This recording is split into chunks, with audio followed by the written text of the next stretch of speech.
ഒടുവിൽ ഇന്ത്യ ജയിച്ചിരിക്കുന്നു. ഇംഗ്ലണ്ടിനെതിരായ ഏകദിന പരമ്പരയിലെ ആദ്യ മത്സരത്തിലാണ് ഇന്ത്യ 6 വിക്കറ്റിന്റെ തകർപ്പൻ വിജയം നേടിയത്.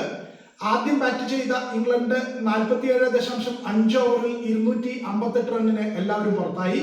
പിന്നീട് മറുപടി ബാറ്റിംഗിന് ഇറങ്ങിയ ഇന്ത്യ ക്യാപ്റ്റൻ ശുഭ്മാൻ ഗില്ലിന്റെ 80 റണ്ണോടെ ഗംഭീരമായി തുടങ്ങുകയും അവസാനിപ്പിക്കുകയും ചെയ്തു.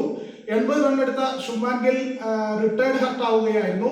പിന്നീട് അവസാനം 4 വിക്കറ്റ് വീണതിന് ശേഷം 5ാമത്തെ വിക്കറ്റിൽ അക്സർ പട്ടേൽ 56 റണ്ണും വാഷിംഗ്ടൺ സുന്ദർ 52 റണ്ണും എടുത്ത് പുറത്താകാതെ നിന്ന് ഇന്ത്യയെ 6 വിക്കറ്റിന് വിജയിപ്പിക്കുകയായിരുന്നു. നേരത്തെ ആദ്യം ബാറ്റ് ചെയ്ത ഇംഗ്ലണ്ടിനെ സംബന്ധിച്ചിടത്തോളം അവരുടെ ജോ റൂട്ട് 76 റൺ എടുത്ത് ടോപ്പ് സ്കോററായി. ലിയാം ഡോസൺ 68 റൺ എടുത്തു. ബൗളിംഗിൽ ഇന്ത്യക്ക് വേണ്ടി അക്സർ പട്ടേൽ 4 വിക്കറ്റ് വീഴ്ത്തി. എന്തായാലും ഏകദിന പരമ്പരയിലെ ആദ്യ മത്സരം ഇന്ത്യക്ക് ജയിക്കാൻ കഴിഞ്ഞത് വലിയ ആത്മവിശ്വാസമായി മാറിയിരിക്കുകയാണ്. കാരണം 2020 പരമ്പരയിൽ 4 മത്സരങ്ങളും കളിച്ച 4 മത്സരങ്ങളും ഇന്ത്യ തോറ്റിരുന്നു. അങ്ങനെ വലിയ തുടർ തോൽവികളിൽ പെട്ട് ഉലയുകയായിരുന്ന ഇന്ത്യക്ക് ഈ വിജയം വലിയൊരു ആശ്വാസമാണ്. ഈ കളിയിൽ രോഹിത് ശർമ്മയും വിരാട് കോഹ്ലിയും തിരിച്ചു വന്നിരുന്നെങ്കിലും രണ്ടുപേരും ബാറ്റിംഗിൽ പരാജയപ്പെട്ടിരുന്നു. എന്തായാലും കളി ജയിച്ചു എന്നത് വലിയ ആശ്വാസമാണ്.